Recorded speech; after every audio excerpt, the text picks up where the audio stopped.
먼저 화면을 띄우고요. 방금 소개받은 한성대학교 김효용입니다. 오늘 제가 이제 첫 번째 발제자인데요. 그 발표에 앞서서 일단 저희 B2C 분과 위원장으로서 오늘 이렇게 아까 이제 우리 강주영 교수님이 말씀하셨지만 사실은 이전까지는 여러분들 다 이제 대면으로 뵙고 열띤 토론, 그 다음에 좋은 어떠한 내용들 가지고 같이 공유했던 시간이 굉장히 좀 그립습니다, 지금은. 예, 그런데 어쨌든 지금 상황에서도 저희가 이렇게 좋은 자리가 마련돼서 또 여러분들 비대면이지만 온라인으로 이렇게 만나 뵙게 돼서는 너무 감사한 따름입니다. 어쨌든 오늘 이 저희 가상융합 경제 활성화 포럼, 그리고 저희 B2C 분과 소속, 그리고 여기 참여하시는 모든 분들께 진심으로 감사한 말씀을 드리도록 하겠습니다. 예, 그러면 본격적으로 오늘 제가 준비한 발표 내용을 가지고 말씀을 드리도록 하겠습니다. 자, 제가 오늘 준비한 내용은 가상융합 경제 시대 B2C 비즈니스 동향 및 활성화 방안이라는 주제를 가지고 좀 말씀을 드리도록 하겠습니다. 전체적인 내용에 대해서는 아마 지금 어제부터 저희 이제 포럼 1차 포럼 세미나가 이제 시작이 됐고요. 어제부터 저희 세미나를 계속해서 들으셨던 분들은 아마 좀 지겹게 많이 들으셨을 것 같아요. 이 단어에 대해서 가상융합 경제, 메타버스 계속 들으시니까 좀 지겨우실 수 있는데요. 저희 사실은 이제 그 발표하는 사람의 입장에서 보면은 어쨌든 각각의 주제별로 핵심적인 내용은 있지만 그 핵심적인 내용을 자연스럽게 조금 더 전달하기 위해서는 어쩔 수 없이 개념적인 내용, 산업적인 환경 분석이라든지 이런 것들이 안 들어갈 수가 없거든요. 그래서 그런 부분들 또 중복돼서 좀 얘기가 나오더라도 좀 많은 양해 좀 부탁드리도록 하겠습니다. 그래서 제 순서대로도 말씀드렸던 것처럼 가상융합 경제부터 그다음에 그 안에서 좀 어쨌든 우리가 대표적으로 얘기가 되고 있는 사실 굉장히 논란이 많죠. 좀 전에 우리 B2B 분과에서도 메타버스 개념적인 부분, 용어적인 부분에 있어서도 좀 이슈가 됐거든요. 어쨌든 관련돼서 이슈가 되고 있기 때문에 메타버스에 대한 얘기들을 가상융합 경제라는 그 관점에서 보면 얘기를 안 할 수가 없는 부분들이 있고요. 그 다음에 현재 B2C 비즈니스의 어떤 동향 및 사례들을 좀 살펴보고 그걸 통해서 저희 B2C 비즈니스 활성화 방안에 대해서 간략하게 좀 제언을 드리고 마치는 걸로 그렇게 진행하도록 하겠습니다. 자, 저희 오늘 이제 B2C 분과에서 사실은 이제 진행하는 거기 때문에 가장 중요한 키워드는 메타버스 가상경제라기보다는 이 컨슈머에 좀 방점이 찍혀야 된다고 저는 생각이 돼요. 여기 계시는 많은 분들이 또 그 기업을 하시고 계시고 운영을 하고 계시기 때문에 가장 고민이 되고 가장 관심이 많은 부분이 아닌가 그런 생각이 좀 듭니다.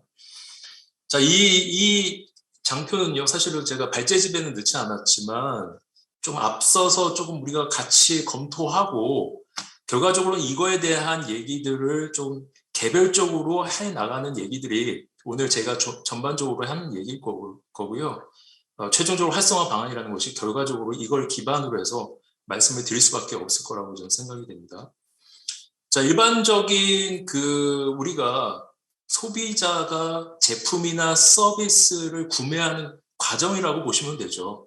일반적으로 이러한 사이클을 통해서 사람들이 어떤 서비스를 택하고 그 다음에 제품을 구매하는 그런 사이클을 갖는데 처음에는 이제 주의라는 게 있습니다. 그래서 주의를 일단은 끌어야지만 사람들이 결과적으로는 구매까지 이루어지는 그런 과정으로 들어갈 수가 있는데 결과적으로는 어텐션, 그 다음에 이제 사람들이 거기에 대해서 재미를 느껴야 되고 그렇게 되면은 거기에 대한 뭔가 본인이 꼭 필요하다라는 생각이 들게 되면 이제 구매를 하게 되죠. 구매를 하게 되고 그거에 대한 만족을 하느냐, 그 다음에 불만족이 있느냐 이거에 따라서 다시 재구매가 발생이 된다고 보시면 될 것 같습니다. 이런 사이클이 있죠.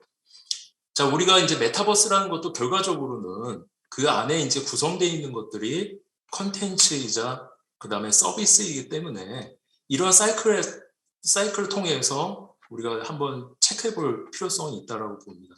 그래서 지금 뭐 메타버스랑 관련된 많은 기술들, 기반 기술들이 많이 있죠. 하드웨어적인 거, 소프트웨어적인 거, 그다음에 플랫폼에 대한 것들, 그다음에 디바이스에 대한 얘기들 굉장히 많이 있을 겁니다. 그리고 뭐 뗄래야 뗄 수 없는 기반이 되는 VR, AR, XR 그런 기술들이 있죠. 그런 기술들이나 결과적으로는 컨텐츠를 통해서 뭐 우리 그 포켓몬고 같은 경우에는 AR의 어떤 산업을 충분히 좀 리드할 수 있는 그런 컨텐츠로서 많이 알려져 있었잖아요. 그러한 경우를 본다면 결과적으로는 기술이라는 거, 컨텐츠라는 사람들의 호기심을 자극할 수 있는 신기술과 새로운 컨텐츠가 사람들의 주의를 끌 수 있고, 그걸 통해서도 충분히 어떠한 뭔가 혜택이라고 할까요? 그리고 즐거움, 뭔가 그걸 통해서 필요성을 느낄 수 있다고 생각됩니다. 그러면 이제 구매로 이어지게 되는데, 지금 뭐 기업하신 분들은 아시겠지만 예전처럼 지금 어떠한 구매를 하는 어떤 소비자 입장에서 보면은 단순 구매라는 것이 그렇게 많이 일어나지 않습니다. 일반적으로 지금의 어떠한 구매 그 컨슈머 비헤이비어라는 측면에서 본다면 지금은 본인의 라이프 스타일을 완성시키는 측면에서의 구매가 일반적으로 일어나고 있거든요. 그래서 그러한 측면에서 우리가 메타버스라는 거, 그 다음에 가상융합 경제 시대에서 그 컨슈머에 접근하는 방향 자체가 조금 달라져야 된다, 이런 생각을 좀 하게 됐고요. 그 다음에 이제 세티스팩션, 결과적으로는 재구매가 일어나고 그 빈도가 높아져야지만 결과적으로는 활성화가 된다고 생각되는데, 그런 측면에서 봤을 때는 우리는 이제 소비자한테 새로운 경험적인 거를 충분히 줄 수가 있죠. 기술적인 거, 컨텐츠를 통해서도 충분히 어떠한 새로운 고객 경험과 가치를 부여해야지만 이것이 재구매로 일어나고 하나의 전체적인 선순환이라는 것이 이루어질 거라고 생각이 됩니다. 그 전체에 대한 처음에 어텐션부터 구매, 세티스팩션까지를 이루는 이러한 사이클에서 그걸 관통하는 그 하나의 개념이 커뮤니케이션이라고 저는 봐요. 결과적으로는 처음부터 끝까지 소비자와 어떻게 커뮤니케이션을 하냐에 따라서 이러한 부분에 있어서 저희가 성공적으로 활성화할 수 있다라고 저는 조금 말씀을 드릴 수가 있을 것 같습니다. 그 커뮤니케이션에는 여러 가지 측면을 우리가 또 봐야 될 부분들이 있죠. 피드백을 받고 그 다음에 어떤 빈도수라든지 구매의 빈도, 사용의 빈도, 이런 부분들이 결과적으로 커뮤니케이션이라는 툴 안에서 모든 것들이 다 이용이 된다라고 생각이 됩니다. 자, 그러면은 뭐 전체적인 얘기들을 조금 그 아웃라인 측면에서 조금 말씀을 드렸고요. 가상융합 경제 시대의 도래, 이렇게 이제 조금 그 제목을 잡아봤는데, 가상융합 경제가 급부상하게 됐죠. XR이라는 것이 크게 확대가 되고 경제 전반에 이러한 XR 기술을 통해 가지고 뭔가 신부가가치가 창출될 것이라고 많은 실제적으로 일어나고 있지 않다라고 하더라도 많은 기대감이 있는 것은 확실한 것 같습니다. 자, 가상융합 경제는 XR을 활용해서 경제활동 공간이 현실에서 가상융합 공간까지 확장되는 그런 부분이라고 볼 수 있는데, 아까 말씀드렸던 충분한 가능성, 이런 새로운 경험과 아까 말씀드린 고객 경험과 가치를 말씀을 드렸는데, 새로운 경험과 경제적 가치를 창출할 수 있는 가능성은 분명 우리가 엿볼 수 있다라고 볼 수가 있는 거죠. 자, 가상융합 경제의 특징적인 부분들을 또 살펴보면요. 실감에 대한 거, 현실 수준에 있어서의 몰입감을 극대화시킬 수 있는, 물론 이제 기술적인 것들이 얼마나 기반이 되느냐의 차이겠지만 어쨌든 실감이라는 측면에서 충분히 가능할 것 같고요. 그 다음에 인간 지식의 확장과 효과적인 의사결정 지원으로 생산성을 증대한다는 차원, 어떤 지식적인 측면의 확산, 그리고 시공간의 한계 해소와 경제 주체의 경험을 확장시킨다는 경험적인 요소들, 이런 부분들이 가상융합 경제의 특성으로서 우리가 알 수가 있습니다. 자, 그 다음에 이제 메타버스에 대한 개념이 나오죠. 메타버스 뭐 지겹게 메타는 뭐고 벌스는 뭐다, 합쳐진 거다, 뭐 너무 이렇게 그 사전적인 내용인데 한번 이렇게 뭐 리마인드 한다는 차원에서 제가 좀 말씀을 드리고요. 그 가운데 이제 중요한 거는 사회, 경제, 문화 활동이 이루어지면서 가치를 창출한다는 거. 말 그대로 우리가 현실 세계에서 이루고 영위하는 모든 생활들이 그대로 카피가 돼가지고 우리가 그걸 소위 말해서 디지털 트윈이라는 용어도 쓰는데 그게 이제 가상에 옮겨지는 그래서 가상융합 경제라는 것이 만들어지는 그러한 부분으로 이해할 수가 있을 것 같고요. 아까 말씀드렸던 것처럼 메타버스에 대한 개념은 너무 혼돈스럽게 지금 많이 사용이 되고 있죠. 그냥 어떤 분은 그냥 VR, AR이 메타버스다 이렇게 얘기하는 경우도 있고 뭐 그냥 이전의 세컨 라이프하고 똑같은 거 아니냐부터 굉장히 많은 그 논란이 있는 걸로 알고 있습니다. 그래서 제가 이제 보는 관점에서는 메타버스는 HMD를 쓰고 1인칭 시점에서 가상세계에 접속하는 서비스가 저는 메타버스에 가장 근접한 것이 아닌가 일단은 그렇게 생각을 하고 있고요. 그러한 관련해서 그렇지 않더라도 우리가 지금은 사실 메타버스라는 이름으로 하는 서비스가 굉장히 많이 있는데 그러면 그런 것들은 메타버스가 아니냐 그렇지 않죠. 메타버스란 유형으로 나중에 보면은 그 안에 이제 증강현실, 가상현실 그 다음에 뭐 미러링 뭐 여러 가지 요소들이 있잖아요. 그런 걸로 보면은 전체가 다 메타버스라고 생각이 됩니다. 근데 제가 봤을 때는 궁극적으로 가는 방향 자체는 메타버스는 HMD를 쓰고 그 HMD가 어떠한 형태로 또 디벨롭이 되고 어떠한 형태로 나올지는 잘 모르겠지만 어쨌든 제가 봤을 때는 완전히 그 구분되는 형태에서 소위 말해서 저는 이제 영화 레디 플레이 원을 얘기를 많이 하거든요. 그런 상태가 궁극적으로 추구하고자 하는 메타버스의 어떠한 형태가 아닌가 이런 생각을 좀 하게 됐고요. 이외에도 이제 메타버스를 얘기하는 사람들은 굉장히 많이 있고 정의를 많이 내리고 있습니다. 참고하시면 좋을 것 같고요. 자, 메타버스 환경적인 부분들을 조금 봤더니 제가 이제 이렇게 뭐 환경적인 분석을 하려고 좀 찾아봤는데 메타버스 산업이라는 것이 아직은 메타버스 개념도 정확하지 않은데 산업이라는 것으로 이렇게 구체화되지가 않았겠죠. 그래서 왜 그랬냐면 이거를 뭔가 환경적인 분석을 하기 위해서는 실태 조사를 통해서 뭔가 환경 분석이 이루어져야 되는데 실태 조사라는 게 없어요. 그래서 그런 부분들이 실태 조사라는 것도 기존에 이제 육관한 분야, 연계된 분야를 통해서 추측을 할 수밖에 없는 거죠. 그래서 봤더니 실감 콘텐츠, 육안한 분야로 연계된 분야로 봤더니 실감 콘텐츠, 디지털 콘텐츠, CG VFX, 온라인 게임 안에서도 MMORPG라든지 이러한 좀 그 안에서의 어떤 경제적인 활동이 이루어지는 그러한 좀 그리고 커뮤니티가 있는 그러한 그 게임들이 메타버스하고 굉장히 밀접한 연관성이 있고 연계된 그러한 산업이 아닌가. 이걸 통해서 우리가 예측이 가능할 수밖에 없다고 생각됩니다. 앞으로의 정의도 아마 이 상황에서의 어떤 정의를 저희가 조금씩은 더 명확하게 해나가는 그런 과정이라고 저는 생각이 돼요.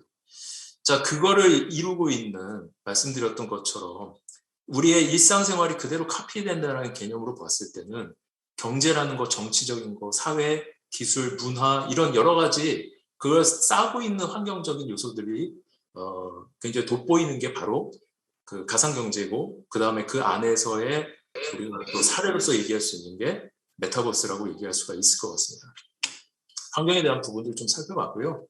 우리 메타버스에서 뭘 할 수 있느냐?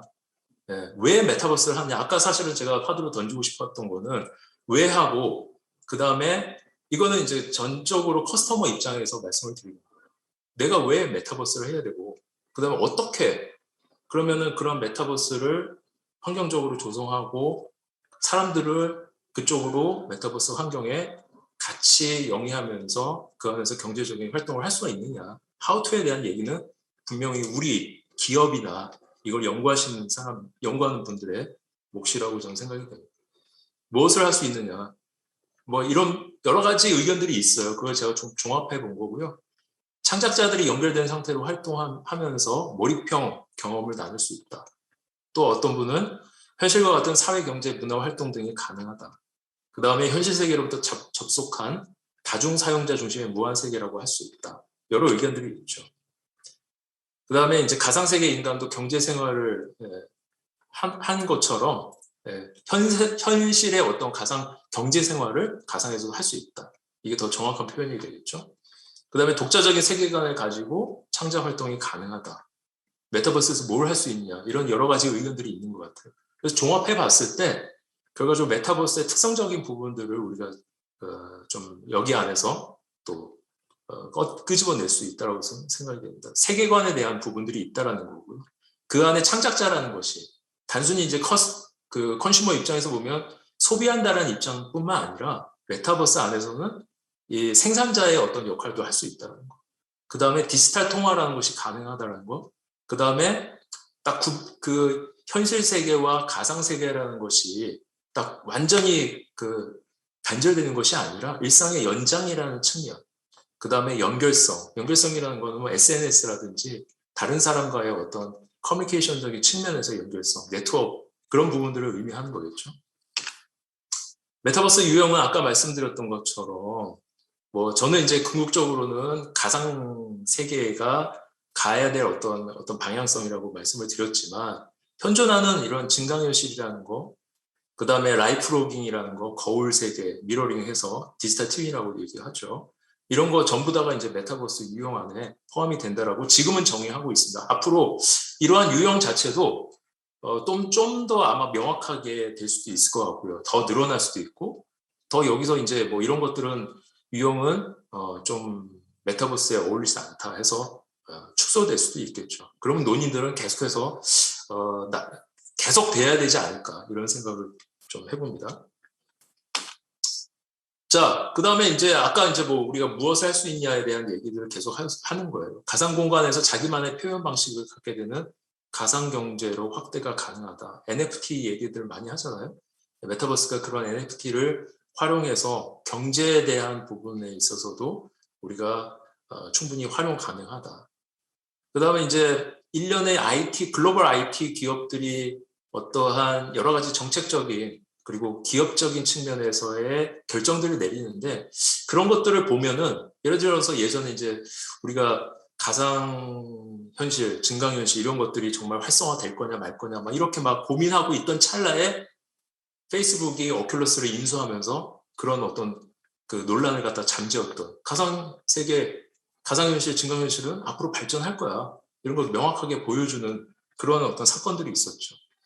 굉장히 이런 것들을 짚어보는 것도 상당히 좀 중요할 거라고 생각이 되고요. 그 다음에 과연 이러한 것들이 얼마나 활성화되어 있느냐, B2C적인 측면에서 얼마나 활성화되어 있느냐 이런 것들을 우리가 좀 면밀하게 봐야 될 필요성이 있죠. 그런 데이터를 우리가 제일 많이 볼 수 있는 게 어쨌든 메타버스라는 서비스를 지금 하고 있는 그런 서비스 중에서 그 로블록스라든지 우리나라 이제 대표적인 메타버스 플랫폼이라고 해서 제페토라든지 좀 가시적으로 좀 볼 수 있는 그런 데이터를 볼 수 있는 것들이 좀 한정되어 있는 것 좀 아쉬운 부분들이 없지 않아 있어요. 그래서 앞으로는 이제 메타버스에 대한 실태 조사라든지 이런 게 어떤 기관에서 이루어지더라도 그런 부분이 마련이 된다면 좀 더 저희가 구체적이고 또 실제적인 어떠한 그 기업 입장에서 아니면 소비자 입장에서 도움이 되는 그러한 정책들을 많이 마련할 수 있다라고 생각이 되고요. 저 여기 보셨던 것처럼 저희가 뭐 사실은 저도 깜짝 놀랐는데 이전에 알았던 내용이지만 깜짝 놀랐지만 가입자가 2억 명이라는 거예요. 굉장히 많은 숫자죠. 어떻게 보면. 그리고 이제 80%가 18세 미만일 정도로 MZ 세대라고 얘기하는 그런 세대들이 다수 차지하고 있다는 거는 발전 가능성이 무궁무진하다는 거죠. 굉장히 일시적인 것이 아니라 이 세대들이 계속해서 나이를 먹어감으로 해서도 이 서비스가 계속적으로 이루어질 수 있는 그런 기반이 마련된다는 어떤 의미를 갖고 있는 거죠. 그래서 이게 일시적인 것이 아니라 앞으로도 계속 발전할 수 있다는 것을 우리가 알 수 있는 부분들이고요. 그 다음에 뭐 하루 평균 접속자 수 4천만 명 이런 그 아마 그 수치도 굉장히 중요할 거라고 저는 생각이 됩니다. 기업 입장에서는. 그 메타버스의 성장과 발전인데요. 그래서 이러한 얘기들을 많이 하고 있어요. 메타버스 시대가 오고 있다. 제가 처음 메타버스라는 용어를 들었을 때 봤던 그 내용이 이거였어요. 젠슨 황이라는 엔비디아, 여러분 잘 아시는 엔비디아 창업자인데 메타버스가 인터넷 뒤로 있는 가상현실 공간이 될 것이다. 제가 알기로는 메타버스 시대가 오고 있다. 이것도 젠슨 황 그 대표가 거의 한 얘기가 아닌가 이런 생각이 좀 드는데요. 메타버스는 인터넷의 다음 버전이다. 아까 이제 우리 B2B 그 발표 마무리에 그 사실 인터넷 3.0이 오고 있다. 그 안에서 이제 나온 얘기 중에 하나도 또한 인터넷 다음 넥스트 인터넷은 뭐냐, 메타버스다 이런 얘기들을 같이 일맥상통한 하는 얘기가 아닌가 그런 생각이 좀 들고요. 우리의 핵심 소셜 허브가 될 메타버스가 오고 있다. 그 다음에 마크 저커버거도 가상현실 허라이즌 안에 일단 1,000만 명을 모으겠다. 뭐 이런 부분들이 메타버스에 대한 것들이 그 일시적이지가 않고 상당히 가상현실과 증강현실 어떤 시류를 많이 타서 결과적으로는 지속 발전 가능성이 있는 그런 분야라는 것을 많이 그 좀 검증하고 있지 않나 이런 생각이 좀 들고요. 자, 기업들이 그런 부분에 있어서 메타버스로 새로운 어떠한 판로를 개척하는 그런 사례들도 좀 많이 엿볼 수가 있는 것 같습니다. 그래서 그런 부분들이 지금은 사실은 어쨌든 메타버스라는 것이 소셜과 그 다음에 게임이 견인하는 것은 뭐 부정할 수는 없지만요. 그 가운데서도 또 공연, 영화, 게임, 교육 뭐 이런 다양한 B2C와 밀접한 관련이 있는 장르와 또 장르 간의 어떤 융합을 통해서 이런 것이 메타 서비스가 계속해서 만들어지고 있는 것을 우리가 확인할 수가 있고요. 그 다음에 이제 뭐 아까 말씀드렸던 것처럼 그런 MZ 세대를 좀 타겟팅 해가지고 지금 많은 여러분들 뭐 광고에서도 사실 메타버스라는 용어를 많이 보고 그 다음에 그런 것들이 정확하게 메타버스라는 것을 컨셉으로 잡아가지고 광고로 보여주는지는 잘 모르겠지만 메타버스라는 용어 그 다음에 그 안에 이제 가상 어떤 모델이라든지 인플루언스라든지 이러한 좀 간접적으로 메타버스를 통해서 나올 수 있는 간접적인 그런 요소들을 많이 지금 광고에 활용하는 부분도 없지 않아 있어요. 이런 것들이 결과적으로는 마케팅적인 그런 분명 이제 효과를 얻을 수 있을 거라고 생각을 해서 이제 기업들이 많이 나서고 있는 그런 상황이라고 볼 수가 있습니다.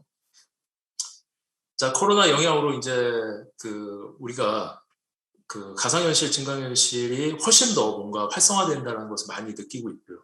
그 가운데 이제 메타버스라는 개념이 굉장히 활성화되면서 이제 메타버스를 새로운 코로나 시대에 사회경제, 문화, 생활 활동을 할 수 있는 공간으로서 우리가 많이 얘기를 하고 있고 많이 활용도 하고 있죠.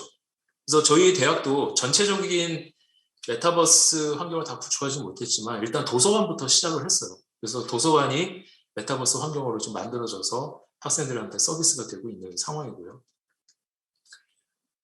그 다음에 이제 뭐 밑에 있는 그런 내용들입니다. 그래서 국내 교육기관, 특히 교육기관에 대한 얘기들이 많이 나오고 있어요.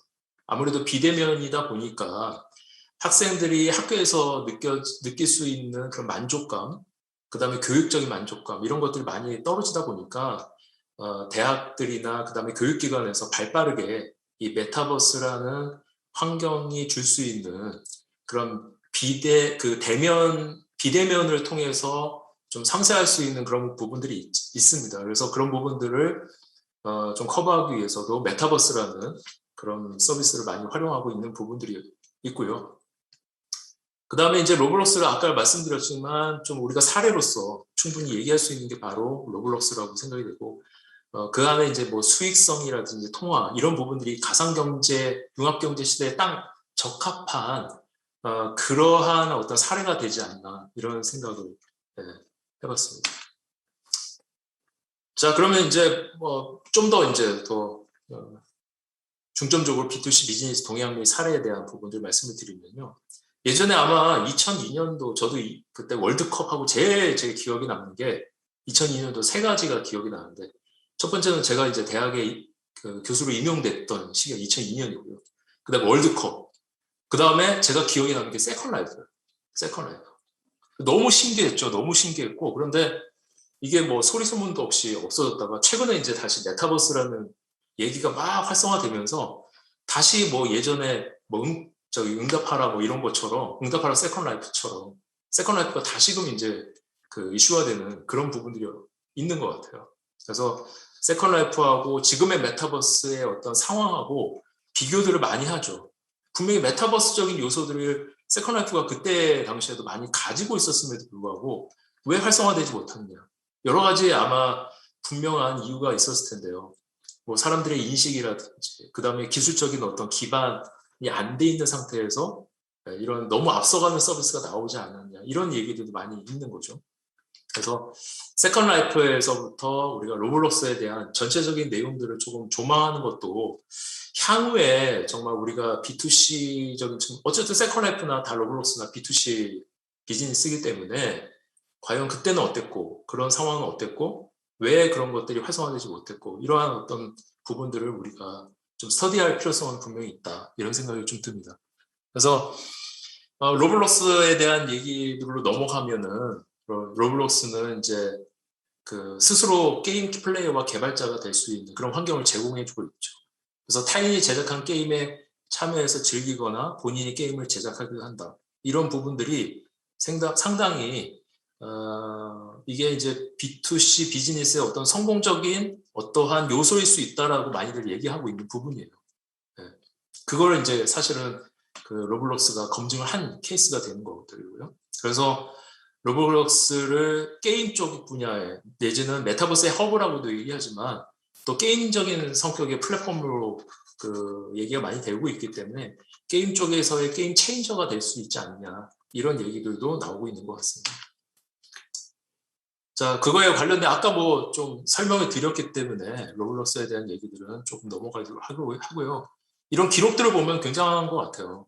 진짜 메타버스라는 것의 좀 가능성들을 우리가 로블록스를 통해서도 뭐 기존의 뭐 게임이나 뭐 이런데 SNS나 이런 것들은 이미 많은 서비스들이 나왔고 그 안에서 이제 검증이 됐다고 볼 수 있는데 메타버스라는 것을 표명하면서 서비스 되는 부분에 있어서 로블록스가 그나마 어떤 검증에 있어서는 통과한 그런 사례가 아닌가 이런 생각이 좀 들고요.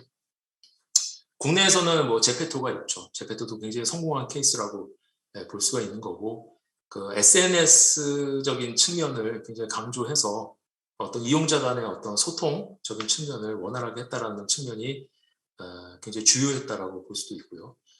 제페토를 통해서 많은 기업들이 홍보 활동에 나서고 있는 그런 부분들을 우리가 살펴볼 수 있고 아까 말씀드렸던 이런 교육이나 이런 측면에서 보면 뭐 그런 행사들이 다 없어졌어요. 사실은 행사들이 다 없어지다 보니까 그나마 좀 유사한 환경을 만들어 줌으로 해서 사람들이 현실 세계에서 우리는 코로나 때문에 지금 아무것도 못해 이런 게 아니라 가상 세계라는 메타버스 환경 안에서는 그나마 사람들하고 계속 뭐 비록 아바타지만 아바타라고 해도 내 친구의 아바타하고는 좀 다르잖아요. 어쨌든 내 친구가 아바타로 된 거하고는. 그래서 그런 부분에 있어서 교감이라든지 뭐 이런 측면에서는 어느 정도는 해소하지 않나 이런 생각이 좀 듭니다. 그래서 많이 또 찾고 있는 그런 부분들이 있고요.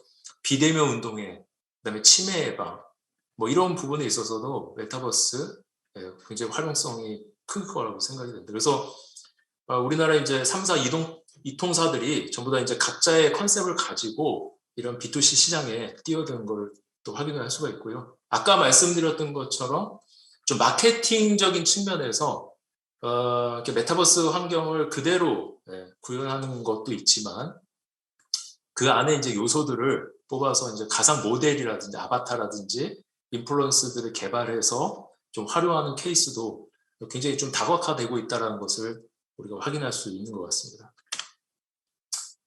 자, 사례들을 이제 뭐 하나씩 보면은 뭐 아까 나온 얘기들이 조금 반복될 수는 있는데요. 하나씩 더 구체적으로 뭐 LG에서는 교육과정을 수료한 직원들을 위해서 메타버스 수료식을 개최했다고 하고 있고요.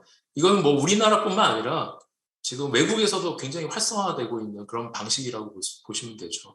그래서 많은 이제 기관이나 대학에서 주체적으로 이러한 행사라든지 뭐 이런 부분들을 공간의 제약 없이 그리고 비대면으로 할 수 있는 최적의 환경을 만들어주기 위해서 메타버스 환경을 이제 만드는데 이게 뭐 기관이나 뭐 이러한 큰 조직에서만 만드는 것이 아니라요.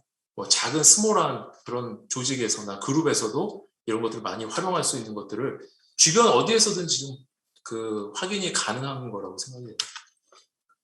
자, 뭐 3월 달이었 올해 3월이었죠. SK텔레콤의 순천향대하고 같이 국내 최초로 입학식을 선보여서 많은 대학들이 굉장히 그 영향을 많이 받았어요. 그래서 이후에 이러한 것들을 많이 그 좀 문의를 하고 또 그 도입을 하려고 지금 준비 중에 있는 걸로 알고 있고요. 그 다음에 이제 제페토 같은 데에서는 이러한 한류의 어떤 그런 부분들을 좀 잘 활용해서 그것이 자체적으로 또 홍보가 되는 부분이 있기 때문에 블랙핑크 팬사인회 등을 열어서 굉장히 성공적으로 개최한 그런 케이스도 있었죠. 자, 그 다음에 이제 업무 협업적인 측면에서 메타버스가 굉장히 큰 강점이 있는 걸로 알고 있습니다. 그래서 우리나라에서 그러한 서비스들을 하고 있는 직방이라든지, 그 다음에 뭐 미국의 이제 엔비디아라든지 현대자동차라든지 뭐 이런 데서 협업이나 업무적인 측면에서 이 메타버스 환경 부분들을 많이 활용하고 있다는 것을 확인할 수가 있고요. 아까 말씀드렸던 것처럼 최근에 더 이제 은행 쪽에서 많이 이 얘기가 나오고 있는 것 같아요. 마케팅적인 측면에서 굉장히 많이 활용이 되고 있는 걸로 알고 있습니다. 그래서 은행 하나에서 시작이 되다 보니까 다른 은행도 다 이제 따라하는 거죠. 그런 부분에 있어서. 자, 그 다음에 이제 현대자동차 아까 말씀을 드렸고, 이와 같이 시각 콘텐츠 기술과 산업 서비스 분야 융합이 굉장히 활발해지는 것을 우리가 여러 군데서 좀 확인을 할 수가 있고, 그런 것이 아까 말씀드렸던 것처럼 처음에는 SNS와 게임이 견인을 했지만 현재로서는 뭐 다 확산이 가능한 부분이라고 생각이 돼요. 커머스, 엔터테인먼트, 교육, 의료, 헬스케어 전 분야의 메타버스 성장 가능성이 점점 커지고 있는 것을 우리가 알 수가 있습니다. 자, B2C 비즈니스 메타버스 성공 요소를 통해 가지고 우리가 결과적으로는 가상융합 경제 시대의 B2C 비즈니스 동향 그 활성화 방안을 좀 모색할 수 있다라고 저는 생각이 되는데요. 첫 번째는 높은 자유도죠. 그러니까 이용자는 자신을 닮은 아바타를 생성하고, 그다음에 자유롭게 생활하고, 뭐 정해진 미션에 따라서 게임도 할 수 있지만 아예 게임이 없을 수도 있죠. 그냥 뭐 활동을 하는 거죠. 일상생활에서 마찬가지로. 그래서 뭐 게임을 꼭 잘해야지 아니면 하고 싶어야지 메타버스의 환경에 뭐 적극적으로 그 잘 맞는 사람이라고 이제 얘기하는 건 굉장히 그 뭐라고 해야 될까요? 좀 잘못된 생각이라고 저는 접근이라고 생각이 되고요. 하루 종일 낚시를 하거나 여행을 하며 돌아다니거나 뭐 땅을 사서 건물을 짓거나 소위 말해서 현실에서의 가상 그 경제적인 활동이 그대로 이루어지는 거. 그리고 그러한 것들이 자유롭게 이루어질 수 있도록 하는 거. 그 다음에 소셜에 대한 이슈가 있죠. 메타버스 안에서 다른 플레이어들과의 연결은 거의 필수라고 보시면 될 것 같습니다. 아바타끼리 만나서 음성으로 대화를 나누고 채팅을 하거나 감정 표현 정도는 가능해야 된다는 거. 그 다음에 이제 수익화, 경제적인 활동이라고 크게 보시면 그렇지만 수익도 가능해야 되는 그런 부분들이 있어야죠. 그래서 기업들이 그 안에서 경제적인 활동도 가능하고 또 아까 말씀드렸던 소비자 자체도 생산자 또 경제적인 주체가 될 수도 있는 그런 환경이 많이 마련이 돼야 된다.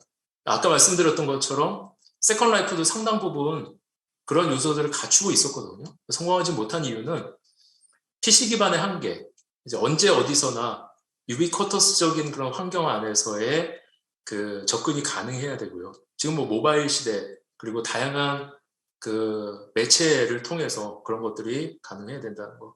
그리고 아무리 자유도가 높아도 유저들한테 뭐 아무런 그런 게 제한이 없었어요. 너무 없다 보니까 뭐 할 수 있는 게 그리고 어떻게 해야 되는지 그런 것들도 전혀 모르는 상황에서 그냥 이렇게 자유도를 주는 거는 큰 의미가 없다. 그래서 컨텐츠가 주어지고 거기에 따른 뭐 충분한 어떤 미션도 있고 그 안에서 자유도도 같이 주어져야 된다. 그런 말씀을 좀 드릴 수가 있을 것 같습니다. 그래서 지금까지 말씀드린 거 맨 앞에 아마 기억을 하시는지 모르겠지만 우리가 B2C, 비즈니스 투 컨슈머라는 그런 그 개념에서 비헤비어를 갖다가 우리가 그 잘 살펴보고 지금 보셨던 가상경제적인 측면, 메타버스에 대한 특성적인 부분들, 그 다음에 사례를 통해서 검증했던 그런 부분들을 좀 살펴보면요. 조금 간략하게 조금 재현을 할 수가 있을 거라고 저는 생각이 듭니다. 그 아까 말씀드렸던 4가지 유형들이 있었어요. 그 라이프 로깅, 거울 세계. 어떻게 보면 이 부분은 현실 세계에서 가능한 서비스일 수도 있죠. 근데 이제 증강현실과 가상세계 이런 것들은 가상세계에서 가능한 다양한 서비스로 구현이 될 수 있는 부분들이고요. 저는 이제 이 부분에 있어서 결과적으로는 현실과 가상에 대한 부분들에 대한 적절한 인터랙션, 상호작용을 통해서 이러한 활성화가 될 거라고 생각됩니다. 그러한 인터랙션은 이제 전제 조건이 현실과 가상의 어떠한 굉장히 그 자연스러운 어떤 연결성이 필요하고요. 그 다음에 실시간으로 그런 것이 이제 체인지 될 수 있는 그런 부분들을 제공해 줘야 되고, 그 다음에 그걸 통해서 컨슈머들이 어떤 새로운 경험과 그 아까 말씀드린 고객 가치라는 것을 얻을 수 있어야지만 가능하다고 보고 있고요. 그 다음에 아까 말씀드렸던 것처럼 단순히 소비하는 것만으로 끝난다면 이것이 아마 이거는 이제 상호작용인 것에서 좀 벗어나는 거죠. 일방적으로 우리가 공급자가 내지는 이것을 주어지는 어떤 사람의 입장에서 본다면은 너무 일방적으로 된다면은 이것이 지속 가능하기가 쉽지가 않다는 거죠.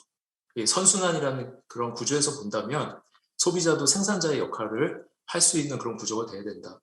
그래서 이러한 어떤 좀 개념적인 부분 하고요. 그 다음에 기술적인 조건, 통신 인프라라든지 지금 뭐 5G, 그 다음에 6G로 넘어가면서 충분히 그런 그 통신 기술에 대한 하드웨어적인 부분들이라든지 소프트웨어, 플랫폼에 대한 부분들은 당연히 이제 충족이 돼야 되는 건 아주 당연한 얘기이고요. 그런 가운데서 결국 사용자 경험과 여기 이제 킬러 컨텐츠라고 뭐 사실은 우리가 예전부터 가상현실, 증강현실 어떻게 활성화돼야 되느냐, 할 수 있느냐에 대한 얘기들을 끊임없이 해왔잖아요.